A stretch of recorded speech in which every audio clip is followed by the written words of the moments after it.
ಸತ್ಯವೇದ ಗ್ರಂಥದಲ್ಲಿ ಯೋಶುವನ ಪುಸ್ತಕ 24ನೇ ಅಧ್ಯಾಯ 3ನೇ ವಚನ.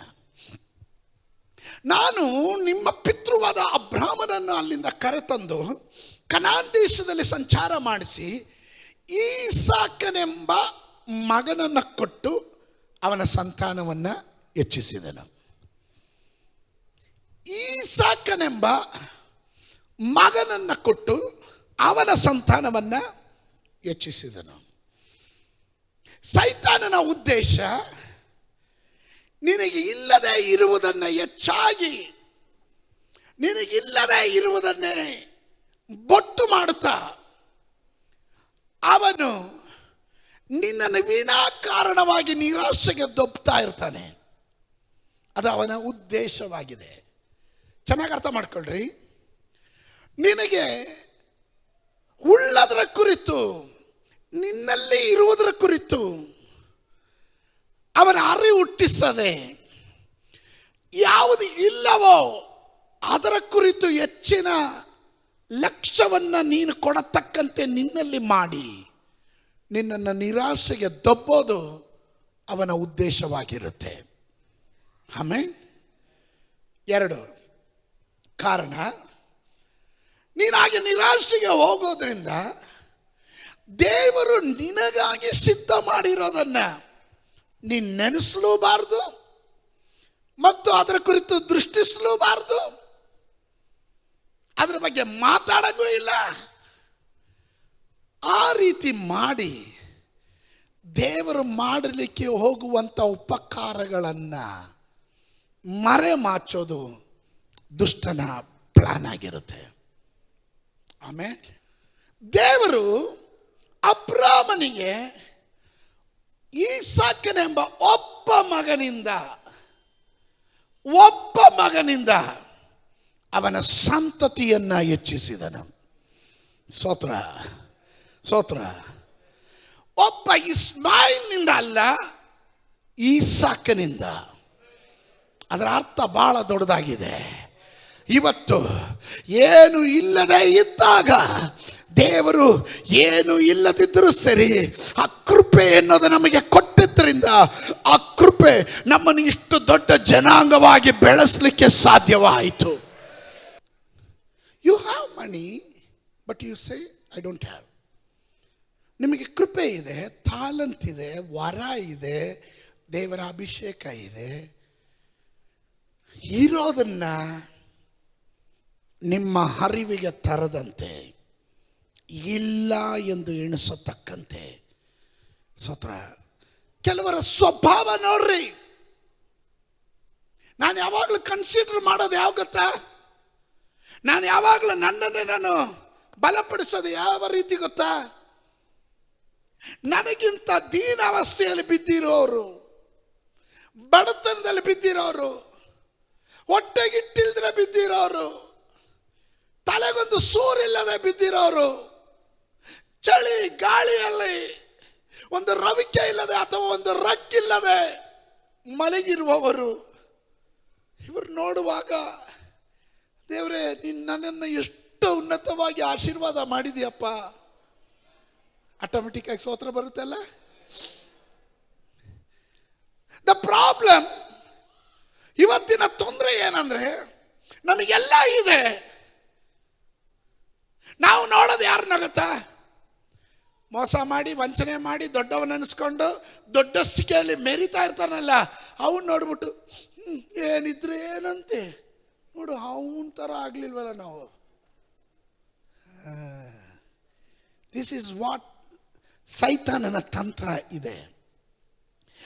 ನಿನ್ನ ಜೀವನದಲ್ಲಿ ನಿನಗೆ ದೇವರು ಕೊಟ್ಟಿದ್ದಕ್ಕೆ, ದೇವರು ನಿನಗೆ ನಿನ್ನ ಕೈಯಲ್ಲಿ ಒಪ್ಪಿಸಿದ್ದಕ್ಕೆ ನೀನು ಯಾವಾಗ ಕೃತಜ್ಞತೆ ಹೇಳ್ತೀಯೋ, ಯಾವಾಗ ನೀನು ಧನ್ಯವಾದ ಹೇಳ್ತೀಯೋ, ಅದರಲ್ಲಿ ನಂಬಿಗಸ್ತನಾಗಿರ್ತೀಯೋ, ದೇವರು ಅಲ್ಲಿಂದ ನಿನ್ನನ್ನು ಮಲ್ಟಿಪ್ಲೈ ಮಾಡ್ತಾ ಇರ್ತಾನೆ, ಅಭಿವೃದ್ಧಿ ಮಾಡ್ತಾ ಇರ್ತಾನೆ. ನಾನು ಮತ್ತೊಮ್ಮೆ ನಿಮ್ಮ ಹತ್ರ ಕೇಳ್ತೀನಿ, ಅಭಿವೃದ್ಧಿ ಆಗೋದಕ್ಕೆ ನಿಮಗೆ ಮನಸ್ಸಿದೆಯಾ? ಅಭಿವೃದ್ಧಿ ಆಗಲೇಬೇಕಾ? ಹಾಗಾದರೆ ತತ್ವ ಉಳ್ಳದೊಳ್ಳದಾಗಿ ಹೇಳಿ. ಆಮೇಲೆ ಉಳ್ಳದಾಗಿ ಹೇಳ್ರಿ. 2 ಅರಸರುಗಳ ಪುಸ್ತಕ 4ನೇ ಅಧ್ಯಾಯದ 1ನೇ ವಾಕ್ಯ. ಒಂದು ದಿವಸ ಪ್ರವಾದಿ ಮಂಡಳಿಯವರಲ್ಲೊಬ್ಬನ ಹೆಂಡತಿಯು ಎಲೀಷನ ಹತ್ತಿರ ಬಂದು ಅವನಿಗೆ, ನಿನ್ನ ಸೇವಕನಾದ ನನ್ನ ಗಂಡನು ಮರಣ ಹೊಂದಿದನು, ಅವನು ಯೆಹೋವನಲ್ಲಿ ಭಯಭಕ್ತಿ ಉಳ್ಳವನಾಗಿದ್ದಾನೆಂಬುದು ನಿನಗೆ ಗೊತ್ತುಂಟಲ್ಲ. ಸಾಲ ಕೊಟ್ಟವನು ನನ್ನ 2 ಮಕ್ಕಳನ್ನು ದಾಸರಾಗಿ ತೆಗೆದುಕೊಂಡು ಹೋಗೋದಕ್ಕೆ ಬಂದಿದ್ದಾರೆ ಎಂದು ಮೊರೆ ಇಟ್ಟಳು. ನಂಬರ್ 1, ಇವಳ ಬಾಯಲ್ಲಿ ನುಡಿತಾ ಇರೋದೇನು ಗೊತ್ತಾ? ಗಂಡ ಮರಣ ಹೊಂದಿದ್ದಾನೆ, ಗಂಡ ಇಲ್ಲ, ಹಣವೆಲ್ಲ ನಷ್ಟವಾಗಿದೆ, ಸಾಲಗಾರರು ಬಂದಿದ್ದಾರೆ, ಇದ್ದ ಹಣ ಎಲ್ಲ ಖಾಲಿ ಆಯಿತು, ಸಾಲ ತಗೊಂಡು ಸಾಲಗಾರರು ಬಂದಿದ್ದಾರೆ. 3ನೇದು, ನನ್ನ ಮಕ್ಕಳನ್ನ ತೆಗೆದುಕೊಂಡು ಹೋಗೋದಕ್ಕೆ ಬಂದಿದ್ದಾರೆ. ಇಲ್ಲ ಇಲ್ಲ ಇಲ್ಲ. ಎಲೀಷ ಕೇಳಿದ್ದು 2ನೇ ವಾಕ್ಯ ಗಮನಿಸ್ರಿ, 2ನೇ ವಾಕ್ಯ ಗಮನಿಸ್ರಿ. ಎಲೀಷ ಕೇಳ್ತಾ ಇರೋದು, ನೀನು ಏನು ಇಲ್ಲವೋ ಅದನ್ನಲ್ಲ, ನಿನ್ನ ಬಳಿಯಲ್ಲಿ ಏನಿದೆ. ಸ್ತೋತ್ರ ಹೇಳಲಿಲ್ಲ ನೋಡ್ರಿ. ಆಮೇಲೆ tell me what you have, not what you lost. ನೀನೇನು ಕಳ್ಕೊಂಡು ಅದಲ್ಲ, ಏನು ನಿನಗೆ ನಷ್ಟ ಆಯಿತು ಅದಲ್ಲ, ಏನು ಇಲ್ಲವೋ ಅದಲ್ಲ. ನಿನಗೊಂದು ಮಿರಾಕಲ್ ಬೇಕಾ? ನಿನಗೊಂದು ಅದ್ಭುತ ನಡಿಬೇಕಾ? ನಿನಗೊಂದು ಅಭಿವೃದ್ಧಿ ನಡಿಬೇಕಾ? ನಿನ್ನ ಬಳಿ ಏನಿದೆ? ಏನು ಇಲ್ಲದೆ ದೇವರ ಅಭಿವೃದ್ಧಿ ಮಾಡಲ್ಲ. ನಾನು ಆರಂಭದಲ್ಲೇ ಹೇಳಿದೆ, 0ಯಿಂದ ಗುಣಿಸಿದ್ರೆ ಎಲ್ಲ 0ನೇ ಇರುತ್ತೆ, ಶೂನ್ಯನೇ ಇರುತ್ತೆ. ಶೂನ್ಯದಿಂದ ಶೂನ್ಯವನ್ನು ಗುಣಿಸ್ಬೇಡ್ರಿ. ಸಮಥಿಂಗ್ ನಿಮ್ಮ ಕೈಯಲ್ಲಿ ಇರುವುದು ದೇವರ ಕೈಯಲ್ಲಿ ಹೇಳ್ರಿ, ಕೊಡ್ರಿ. ಕರ್ತನೇ, ನನಗೆ ಹೆಚ್ಚಿನದು ಏನೂ ಇಲ್ಲ, ಒಂದೇ ಒಂದು ಅಭಿಷೇಕ ಇದೆ, ನನಗೊಂದು ಕರೆ ಇದೆ, ನನ್ನ ಮೇಲೊಂದು ನೋಡ್ರಿ. ಅದಕ್ಕೆ ಹೇಳಿದಾಗ ಪರಿಶುದ್ಧಾತ್ಮ ನನಗೆ ಅಲ್ಲಿ ನಿಲ್ಲು ಅಂತಿದ್ದಾರೆ. ಕರೆ ಉಳ್ಳವರು ಮಾತ್ರ ಒಂದು ಆಮೇಲೆ ಹೇಳ್ರಿ, ನನಗೇನು ಇಲ್ಲ, ಹಣ ಇಲ್ಲ, ಆಸ್ತಿ ಇಲ್ಲ, ಅಂತಸ್ತಿಲ್ಲ. ದೇವ್ರು ಕೇಳ್ತಾರೆ, ಏನಿದೆ? ನನಗೊಂದು ಕರೆ ಇದೆ. ಈ ಸಭೆಗೆ ದೊಡ್ಡ ಶ್ರೀಮಂತರು ಇರಲಿಲ್ಲ, ವಿದ್ಯಾವಂತರು ಇರಲಿಲ್ಲ, ಹಣವಂತರು ಇರಲಿಲ್ಲ, ಸ್ಥಿತಿವಂತರು ಇರಲಿಲ್ಲ, ಆದರೆ ಕರೆ ಇತ್ತು. ಕರೆ ಇತ್ತು. ಇವತ್ತು ನಿನಗೆ ಯೋಗ್ಯತೆ ಇಲ್ಲದಿದ್ರು, ವಿದ್ಯಾಭ್ಯಾಸ ಇಲ್ಲದಿದ್ರು, ಸ್ಥಾನ ಇಲ್ಲದಿದ್ರು, ನಿನಗೊಂದು ಕರೆ ಇದ್ರೆ ಅದಕ್ಕೆ ಆಮೇಲೆ ಹೇಳು. ದೇವರ ಬಳಿಯಲ್ಲಿ ಹೇಳು, ನನ್ನ ಮೇಲೊಂದು ಕರೆ ಇದೆ. ಇವತ್ತು ಎಷ್ಟು ಜನ ಹೇಳ್ತೀರಾ, yes Lord, I have something to say. ನನಗೆ ದೇವರು ಕೊಟ್ಟಿದ್ದು ಅಂತ ಹೇಳತಕ್ಕಂತೆ, ನನ್ನಲ್ಲಿ ದೇವರು ಇಟ್ಟಿದ್ದು ಅಂತ ಹೇಳತಕ್ಕಂತೆ, ದೇವರು ನನಗೆ ಅಭಿಷೇಕ ಮಾಡಿದ್ದು ಅಂತ ಹೇಳತಕ್ಕಂತೆ ಏನಾದರೂ ಇದೆ ಎನ್ನುವವರು ಮಾತ್ರ ಗಟ್ಟಿಯಾಗೊಂದು ಆಮೇಲೆ ಹೇಳ್ರಿ. ಇಲ್ಲಿ ಪ್ರವಾದಿ ಮಂಡಳದ ಶಿಷ್ಯನು ತೀರೋದನು, ಅವನ ಮನೆ, ಅವನ ಹೆಂಡತಿ ಹೇಳ್ತಿದ್ದಲ್ಲ, ಎಲ್ಲ ಮುಗಿದೋಯ್ತು, ಏನೂ ಇಲ್ಲ. ಆದರೆ ಎಲೀಷನು ಕೇಳ್ತಾ ಇದ್ದಾನೆ 2ನೇ ವಾಕ್ಯದಲ್ಲಿ, ನಾನು ನಿನಗೇನು ಮಾಡಬೇಕೆನ್ನುತ್ತಿ, ನಿನ್ನ ಮನೆಯಲ್ಲಿ ಏನಿರುತ್ತದೆ? ಸ್ತೋತ್ರ ಹೇಳ್ರಿ. Something if you have, God can multiply. ನಿನ್ನಲ್ಲಿ ಏನಾದರೂ ಇದ್ರೆ ಅದನ್ನ ದೇವರು ಅಭಿವೃದ್ಧಿ ಮಾಡ್ತಾನೆ. ಇದೆ ಅಂತೀರಾ, ಇಲ್ಲ ಅಂತೀರಾ?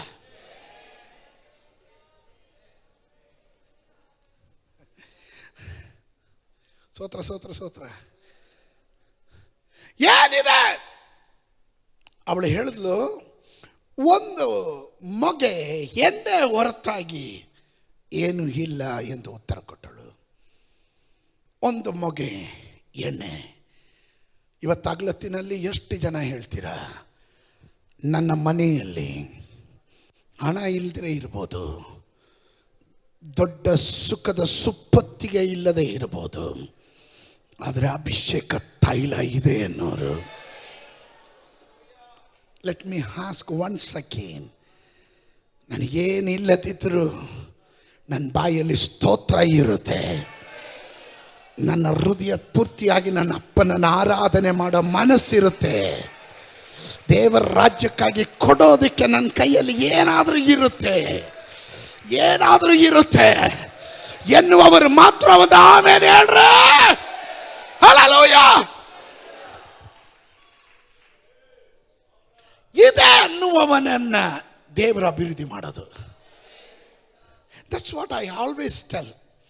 ನಾನು ಯಾವಾಗಲೂ ಹೇಳ್ತಾನೆ ಇರ್ತೀನಿ, ಕೂಡ ಹೇಳ್ತಾ ಇರ್ತೀನಿ, ದೇವರು ಕೊಟ್ಟಿದ್ದು ದೇವ್ರು ಕೊಟ್ಟರು ಅಂತ. ಕೆಲವರು ಏನು ಗೊತ್ತಾ, ಅಯ್ಯೋ ಅವ್ರ ಕಣ್ಣು ಬೀಳುತ್ತೆ ಬಿಡು, ಇವ್ರ ಕಣ್ಣು ಬೀಳುತ್ತೆ ಅಂತ. ಸೋತ್ರ ದೇವರು ಏನು ಸೀಕ್ರೆಟಾಗಿ ಮಾಡಿಲ್ಲ. ಸ್ತೋತ್ರ. ದೇವರು ಏನಾದರೂ ಮಾಡಿದ್ರೆ ಬಹಿರಂಗವಾಗಿ ಮಾಡಿದ್ದು. ಯೇಸು ಸ್ವಾಮಿ ಸತ್ತಿದ್ದು, ಸಮಾಧಿಗೆ ಹಾಕಲ್ಪಟ್ಟಿದ್ದು, ಪುನರುತ್ಥಾನ ಹೊಂದಿದ್ದು, ಶಿಲುಬೆಗೆ ಹಾಕಲ್ಪಟ್ಟಿದ್ದು, ಇದೆಲ್ಲ ಬಹಿರಂಗವಾಗಿತ್ತಾ ರಹಸ್ಯವಾಗಿತ್ತಾ? ನಿನಗೆ ಅದ್ಭುತ ಮಾಡಿದಾಗಲೂ ಬಹಿರಂಗವಾಗಿ ಮಾಡೋದು. ನಿನಗೆ ಆಶೀರ್ವಾದ ಕೊಟ್ಟಾಗ ನೀನು ಯಾಕದನ್ನು ಮರೆಮಾಸ್ತಿ?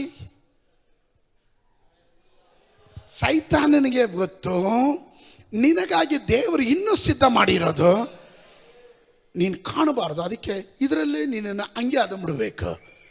ಆಮೇಲೆ ದೇವರು ಮೋಶೆ ಹತ್ರ ಕೇಳಿದ, ಮೋಶೆ ನಿನ್ನ ಕೈಯಲ್ಲಿ ಏನಿದೆ?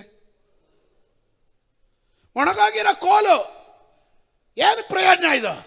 ಕುರಿ ಓಡಿಸ್ಬೋದು, ಕುರಿ ನೋಡಿಬೋದು. ಕೋಲು ತತ್ತಾರಲ್ಲ. ಸ್ತೋತ್ರ. ನಿನ್ನ ಕೈಯಲ್ಲಿ ಏನಿದೆ?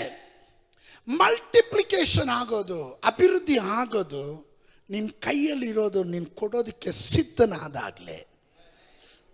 ಲೆಟ್ ಮಿ ಆಸ್ಕ್, ನಿಮ್ಮ ಹೃದಯ ಮುಟ್ಕೊಂಡು ಹೇಳ್ರಿ, ಆರಂಭ ಕಾಲದಲ್ಲಿ ನಿಮಗೇನು ಇಲ್ಲದೆ ಇದ್ದಾಗ ದೇವರ ರಾಜ್ಯಕ್ಕೆ ಕೊಡಬೇಕು ನಮ್ಮ ಮನಸ್ಸಿತ್ತಲ್ಲ, ಆ ಕೊಡೋದಕ್ಕೆ ನೀವು ಆರಂಭ ಮಾಡಿದ್ರಲ್ಲ, ನೀವು ಕೆಟ್ರ ನೀವು ಅಭಿವೃದ್ಧಿ ಅಂದ್ರ.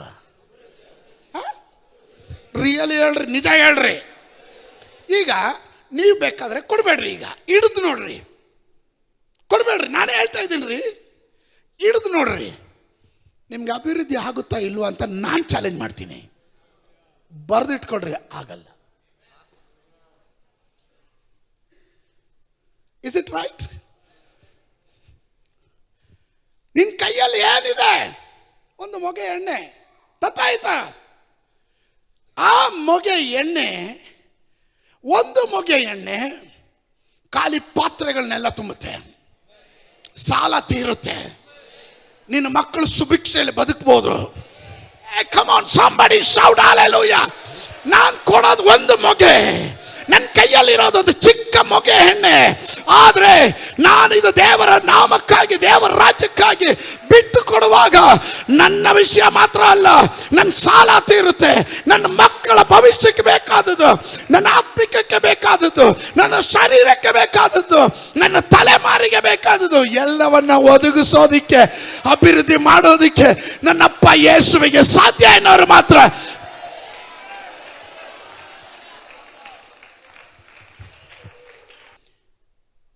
ಈ ಯೋಹನ್ನನ ಸುವಾರ್ತೆ 6ನೇ ಅಧ್ಯಾಯದ 1ನೇ ವಾಕ್ಯದಿಂದ 14ನೇ ವಾಕ್ಯದವರೆಗೂ ನೀವು ಓದ್ತಾ ಬಂದರೆ ಅಲ್ಲಿ ನೀವು ಕಾಣುವಂಥ ಕಾರ್ಯಗಳು ನೋಡ್ರಿ. ಅಲ್ಲಿ ಫಿಲಿಪ್ಪನ್ ಬರ್ತಾ ಇದ್ದಾನೆ. ಫಿಲಿಪ್ಪ ಯೇಸು ಸ್ವಾಮಿ ಹತ್ರ ಬಂದು ಮಾತಾಡ್ತಾ ಇದ್ದಾನೆ. ಸ್ವಾಮಿ, ಈ ಜನ 3 ದಿನದಿಂದ ನಿನ್ನ ಪಾದದಲ್ಲಿ ಕೂತಿದ್ದಾರೆ, ಕತ್ಲೆ ಆಗ್ತಾ ಇದೆ, ಹೋಗ್ಬೇಕು. ಏನಿಲ್ಲ, ಇವ್ರಿಗೆ ತಿನ್ನೋದಕ್ಕೆ ಕೊಡೋದಕ್ಕೆ ರೊಟ್ಟಿ ಇಲ್ಲ. ಒಂದು ಪಕ್ಷ ರೊಟ್ಟಿ ಕೊಡೋಣ ಅಂದರೆ ಅದಕ್ಕೆ ಬೇಕಾದ ಹಣ ಇಲ್ಲ. ಹಣ ಹೆಂಗಾದ್ರೂ ಹೊಂಚಾಕೊಂಡು ಕೊಡೋಣ ಅಂದರೆ ಮಾಡಿಕೊಡೋ ಅಂಥ ಅಂಗಡಿಯವನಿಲ್ಲ. ಇಷ್ಟು ಜನಕ್ಕೆ ಒಟ್ಟಿಗೆ ಮಾಡೋಕ್ಕೆ ಕೆಪಾಸಿಟಿ ಇರೋನು ಇಲ್ಲ.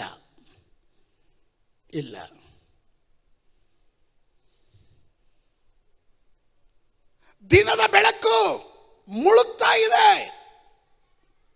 ರಾತ್ರಿ ಬರ್ತಾ ಇದೆ. ಬುದ್ಧಿಯಿಂದ ಹೇಳ್ತಾ ಇದ್ದೇನೆ, ಈ ಜನರನ್ನ ಕಳಿಸ್ಬಿಡು, ದಯವಿಟ್ಟು ಕಳಿಸ್ಬಿಡು. ನಾನು ಕೇಳ್ತೀನಿ, ಫಿಲಿಪ್ಪನ ಹೇಳಿದ್ರಲ್ಲಿ ಏನಾದರೂ ತಪ್ಪಿದೆಯಾ? ಅವನು ಹೇಳ್ದಂಗೆ ಕಳಿಸಿದ್ರೆ ಈ ಜನ 3 ದಿನ ಆದಮೇಲೆ ಹೋಗೋರು ದಾರಿಯಲ್ಲಿ ಬಿದ್ದೋಗ್ಬಿಟ್ಟಿರೋರು, ದಾರಿ ಮಗ್ಳಲ್ಲಿ ಎಲ್ಲಾದರೂ ಬಿದ್ದೋಗ್ಬಿಟ್ಟಿರೋರು. ಯೇಸು ಸ್ವಾಮಿಗೆ ಗೊತ್ತು, ಇವರಿಗೆ ಹೊಟ್ಟೆ ತುಂಬ ತಿಂದು ತೃಪ್ತರಾಗಿ ಪುಟ್ಟಿ ಹೆಚ್ಚಿಗೆ ಸಿಗೋವರೆಗೂ ಇವ್ರನ್ನ ಕಳಿಸೋಂಗಿಲ್ಲ. ಯೇಸು ಸ್ವಾಮಿ ಏನು ಮಾಡ್ಲಿಕ್ಕೆ ಹೋಗ್ತಾನೆ ಅಂತ ಯೇಸು ಸ್ವಾಮಿಗೆ ಮೊದಲೇ ಗೊತ್ತಿತ್ತು. ಯೇಸು ಸ್ವಾಮಿ ಫಿಲಿಪ್ಪಿನ ಮಾತು ಕೇಳಿದ್ರೆ ಕೆಲವೊಮ್ಮೆ ಒಳ್ಳೆ ಒಳ್ಳೆ ಅಡ್ವೈಸ್ ಕೊಡ್ತಾರ ಕೆಲವರು, ಸೂಪರ್ ಅಡ್ವೈಸ್. ಪಾಸ್ಟ್ರೇ, ಫಿಲಿಪ್ಪ ಏನು, ಈಸ್ ಎ ಲೀಡರ್.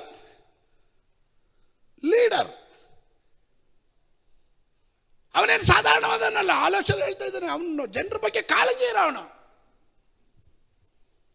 ನಾಳೆ ದಿನ ಅವನು ಇನ್ವೈಟ್ ಮಾಡಿದ್ರೆ ಬರಬೇಕು ಜನ, ಬುದ್ಧಿಯಿಂದ ಅವನು ಹೇಳ್ದ. ಆದರೆ ಯೇಸು ಸ್ವಾಮಿ ಹೇಳಿದ್ರು, ನೀನು ತಿನ್ನೋಕೆ ಕೊಡು ಅವರಿಗೆಲ್ಲ. ಗೆಲ್ಲಿದ್ ಕೊಡೋದು ಇಲ್ಲ. ಆದರೆ ಅಂದ್ರೇನು, ಅವನಿಗಾಗಿ ಸ್ತೋತ್ರ ಹೇಳ್ತೀನಿ.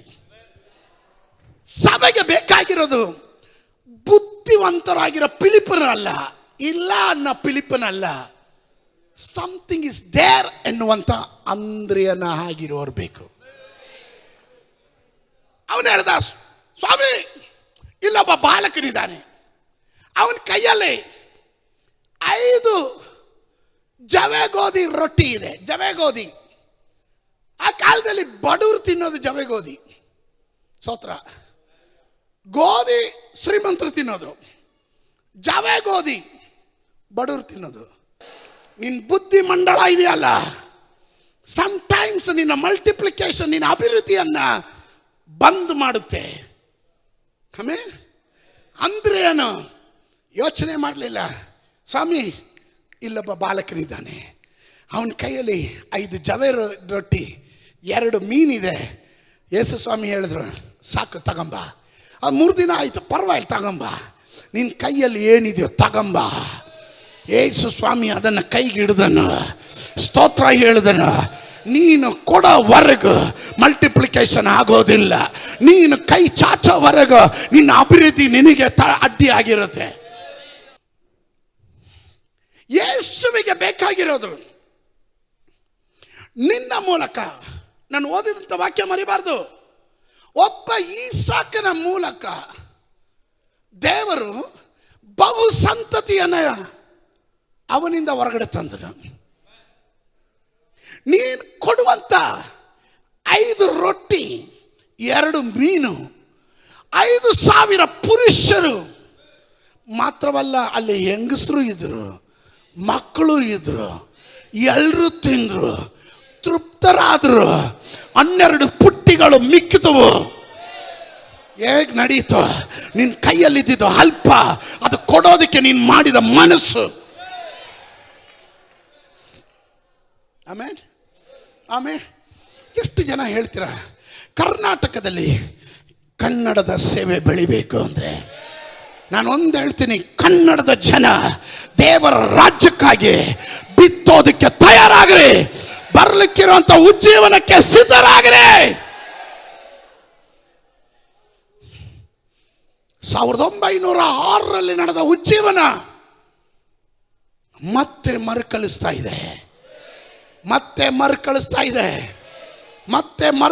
ಇದೆ. ಹಲ್ಲೆಲೂಯ. ಶತಮಾನಗಳು ಉರುಳ್ತಾ ಇದೆ. ಮರಿಬೇಡ್ರಿ, ದೇವರು ನಿನಗೋಸ್ಕರವಾಗಿ ದೊಡ್ಡ ಕಾರ್ಯ ಮಾಡಕ್ ಹೋಗ್ತಾ ಇದ್ದಾನೆ. ನೀನ್ ತಡೆ ಹಿಡಿಯಕ್ ಹೋಗಬೇಡ.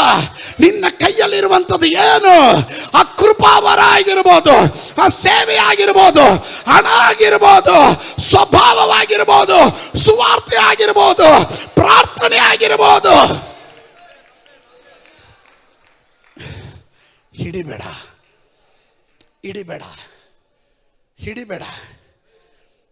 ನನಗಿಷ್ಟ ಆಗಿದೆ ಏನು ಗೊತ್ತಾ? ದೇವ್ರಿಗೆ ಬೇಕಾಗಿರೋದು ನಿನ್ನ ಆಸ್ತಿ ಎಲ್ಲ ಕೊಡುವಂತಲ್ಲ, ಏನಿದೆಯೋ. ನನಗಿಷ್ಟ ಇದ್ದಿದ್ದು ದೇವ್ರು ಮಿರಾಕಲ್ ಮಾಡೋದು ಉಳ್ಳವನ ಕೈಯಿಂದ ಈಸ್ಕೊಂಡಲ್ಲ, ಇಲ್ದಿರ ಇರೋವನ ಕೈಯಿಂದ ಈಸ್ಕೊಂಡೆ. ಸಾರಾಫತ್ತಿನಲ್ಲಿ ಅನೇಕ ವಿಧವೆಯರು ಇದ್ರು. ಅವ್ರಿಗೆಲ್ಲ ಅಟ್ಲೀಸ್ಟ್ ಬದುಕಕ್ಕೆ ಸಫಿಷಿಯೆಂಟ್ ಆಗಿ ಫುಡ್ ಇತ್ತು, ಸೌಕರ್ಯ ಆಯಿತು. ಆದರೆ ಏನು ಇಲ್ಲದ ಇರೋ ಈ ವಿಧವೆ ಮನೆಗೆ ಯಾಕೆ ಏಲಿಯನ್ ಬಂದ? ಈ ಪಟ್ಟಣದಲ್ಲಿ ಅನೇಕರಿದ್ದಾರೆ, ಅವ್ರನ್ನ ಬಿಟ್ಟು ದೇವರು ನಿನ್ನನ್ನು ಆಯ್ಕೆ ಮಾಡಿದೇನಕ್ಕೆ? ದೇವರಿಗೆ ಗೊತ್ತು ನಿನ್ನನ್ನು ಅಭಿವೃದ್ಧಿ ಮಾಡಬೇಕು. Oh come on somebody shout hallelujah. ಇದ್ದೀರಾ ನೀವು ನನ್ನ ಜೊತೆ? ಅರ್ಥ ಆಗ್ತಾ ಇದೆಯಾ ನಾನು ಹೇಳಿದ್ದು? ಈಗ ಮಾತಾಡ್ರಿ, ಬೇಕಾದ್ರೆ ಬುದ್ಧಿಯಿಂದ ಹೇಳ್ರಿ, ಫಿಲಿಪ್ಪನ ರೀತಿ ಹೇಳ್ರಿ. ನಮಗೆ ಬೇಕಾಗಿರೋದು ಫಿಲಿಪ್ಪನ ರೀತಿ ಅಲ್ಲ, ಅಂದ್ರಿಯನ ರೀತಿ. ನಮ್ಮ ಕೈಯಲ್ಲಿ ಸಮಥಿಂಗ್ ಇಸ್ ದೇರ್. ಪೇತ್ರ ಏನಿದೆಯೋ? ಖಾಲಿ ಬೋಟು, ಖಾಲಿ ಬೋಟು, ಏನೂ ಇಲ್ಲ. ಎಲ್ಲ ತೊಳೆದು ಪಾಲಿಷ್ ಮಾಡಿಟ್ಟು ಇದ್ದೀವಿ. ಸ್ತೋತ್ರ. ಸ್ವಲ್ಪ ಕೊಡ್ತೀಯನಪ್ಪ? ತಗೋ. ಕೇಳ್ದ, ಕೊಡಲ್ಲ ಅನ್ನ. ಹಾಗೆ ನನ್ನ ತಲೆ ನೀನು ಯಾರು? ಉಪದೇಶಿ, ಸಿನಿಗೋಗ್ನಲ್ಲಿ ಪ್ರಸಂಗ ಮಾಡಕ್ಕೆ ಬಂದವನು. ನಮ್ಮ ಕಷ್ಟ ನಮ್ಗೆ ಗೊತ್ತು. ಬೆಸ್ತರು ನಾವು, ಕುಲ ಕಸುಬು ಇದು. ರಾತ್ರಿ ಎಲ್ಲ ಕಷ್ಟ ಬಿದ್ದಿದ್ವಿ, ಏನು ಒಂದು ಸಿಂಗಡಿನೂ ಸಿಕ್ಕಿಲ್ಲ. ನೀನು ಬಂದಿದ್ದ ದೊಡ್ಡ ಮನುಷ್ಯ, ಹ್ಞೂ ದೋಣಿ ಕೇಳೋಕ್ಕೆ ಮುಂದೆ ಹಾಕುವಂತೆ ತೊಳೆದೆಲ್ಲ ರೆಡಿ ಮಾಡ್ತಾ ಇದ್ದೆ. ಈಗ ಬಂದಿದ್ದಾನೆ. ನಾವೇ ಬೇಜಾರಲ್ಲಿರುವಾಗ ಪೇತ್ರ ಹೇಳಲಿಲ್ಲ, ಅವನ ದೋಣಿಯನ್ನು ಬಿಟ್ಕೊಟ್ಟ. ದೇವರಿಗಾಗಿ ಏನಾದರೂ ಬಿಟ್ಕೊಟ್ರೆ ನೀವು ಸಾಲಗಾರರಾಗೋದಿಲ್ಲ. ದೇವರಿಗಾಗಿ ನೀವು ಏನಾದರೂ ಚೆಲ್ಲಿದ್ರೆ ನೀವು ಬರೆಗೈಯಲ್ಲಿ ಹೋಗೋದಿಲ್ಲ. ರಾಶಿ ರಾಶಿಯಾಗಿ ರಾಶಿ ರಾಶಿಯಾಗಿ ನಿಮ್ಮ ದೋಣಿಯನ್ನು ತುಂಬಿಸಿ ಅವನ, ನೀನು ಖಾಲಿ ದೋಣಿ ಕೊಟ್ಟೆ, ಆದರೆ ದೇವರು ನಿನಗೆ ವಾಪಸ್ ಕೊಡುವಾಗ ರಾಶಿ ರಾಶಿ ಮೀನುಗಳೊಂದಿಗೆ ವಾಪಸ್ ಕೊಡೋದು. ನನ್ನ ದೇವರು ಯಾರಿಗೂ ಸಾಲಗಾರನಲ್ಲ. ಕರ್ತನು ಸರ್ವೋತ್ತಮನೆಂದು ಅನುಭವದಲ್ಲಿ ಸವಿದು ನೋಡಿದವರು ಮಾತ್ರ ಜಿಗಿದು ಒಂದು ಆಮೇಲೆ ಹೇಳ್ರಿ. ಗಣನೆಗೆ ಬಾರದ ನನ್ನ, ಪ್ರೈಸ್ ಗಾಡ್, ಯೋಗ್ಯತೆ ಇಲ್ಲದೆ ಇದ್ದ ನನ್ನನ್ನು, ಲೆಕ್ಕಕ್ಕೆ ಬಾರದೇ ಇದ್ದಂಥ ನನ್ನನ್ನು,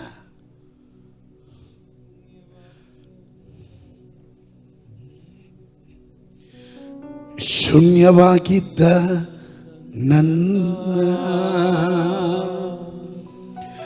ನೂರಕ್ಕೆ ನೂರರಷ್ಟು ಮಾಡಿ ಯೋಗ್ಯನೆಂದು ನನ್ನ ಕರೆದದ್ದು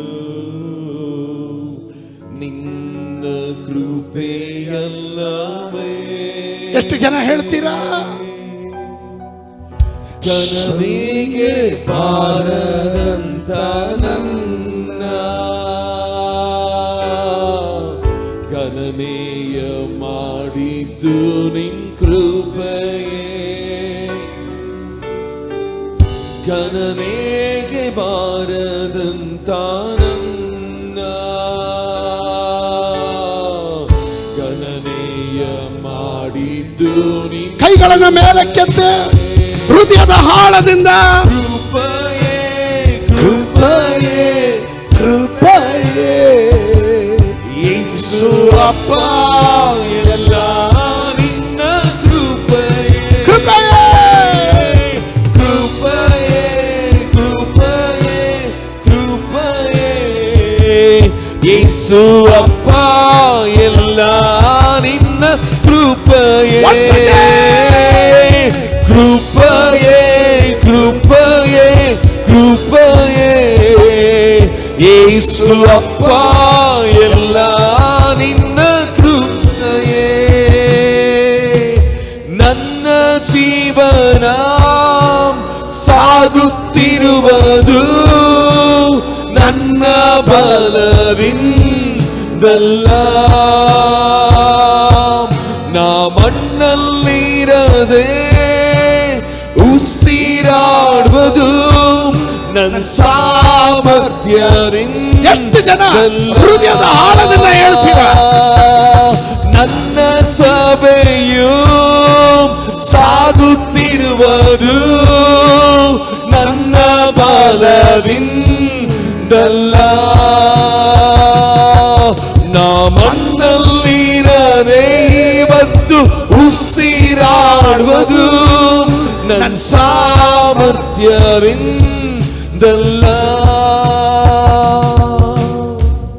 ಗಗನಕ್ಕೆ ಬಾರದಂತ ನನ್ನ ಗಣನೀಯ ಮಾಡಿದ್ದು ನಿನ್ ಕೃಪೆಯೇ. ಲೆಕ್ಕಕ್ಕೆ ಬಾರದಂತ ನನ್ನ ಗಣನೀಯ ಮಾಡಿದ್ದು ನಿನ್ ಕೃಪೆಯೇ. ಸರಿ, ಕೃಪೆಯೇ ಕೃಪೆಯೇ ಕೃಪೆಯೇ ಯೇಸು ಅಪ್ಪ, ಎಲ್ಲ ನಿನ್ನ ಕೃಪೆಯೇ. ಕೃಪೆಯೇ ಕೃಪೆಯೇ ಕೃಪೆಯೇ ಯೇಸು ಅಪ್ಪ, ಎಲ್ಲ ನಿನ್ನ ಕೃಪೆಯೇ. ಯೇಸು ಅಪ್ಪ, ಎಲ್ಲ ನಿನ್ನ ಕೃಪೆಯೇ. ಯೇಸು ಅಪ್ಪ, ಕೃಪೆಯೇ. ಕ್ಲೋಸ್ ಮಾಡೋದಕ್ಕೆ ಮುಂಚೆ ಕಾಯನು ಆಬೇಲನು ದೇವರನ್ನ ಆರಾಧನೆ ಮಾಡಕ್ ಬಂದವರು.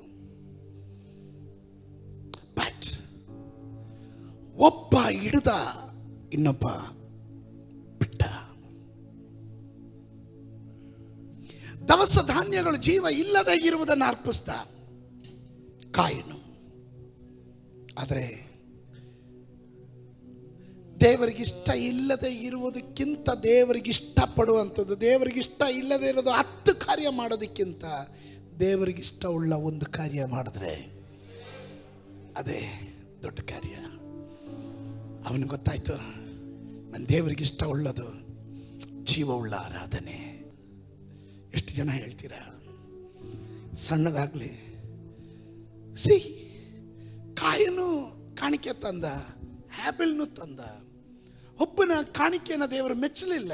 ಸಮ್ಟೈಮ್ಸ್ ನೀನು ಕೊಡುವಂಥ ಮನೋಭಾವನೆ ಇದೆಯಲ್ಲ, ನಿನ್ನ ಮನೋಭಾವನೆ ಏನೋ ಯಾರೋ ಒತ್ತಾಯಕ್ಕೆ ಬೇಕಾ ಬಿಟ್ಟಿ, ನೋ ಡೋಂಟ್ ಡೂ ದ್ಯಾಟ್, ಮಾಡಬೇಡ್ರಿ ಮಾಡಬೇಡ್ರಿ ಮಾಡಬೇಡ್ರಿ. ಉಳಿದಿದ್ದು ಅವನ ಕೃಪೆಯಿಂದ ನಿಂತಿದ್ದಲ್ಲ, ಅವನು ನಮ್ಮನ್ನು ನಿಲ್ಲಿಸಿತು. ನಾನೇನು ಸಾಧಿಸಿದಲ್ಲ,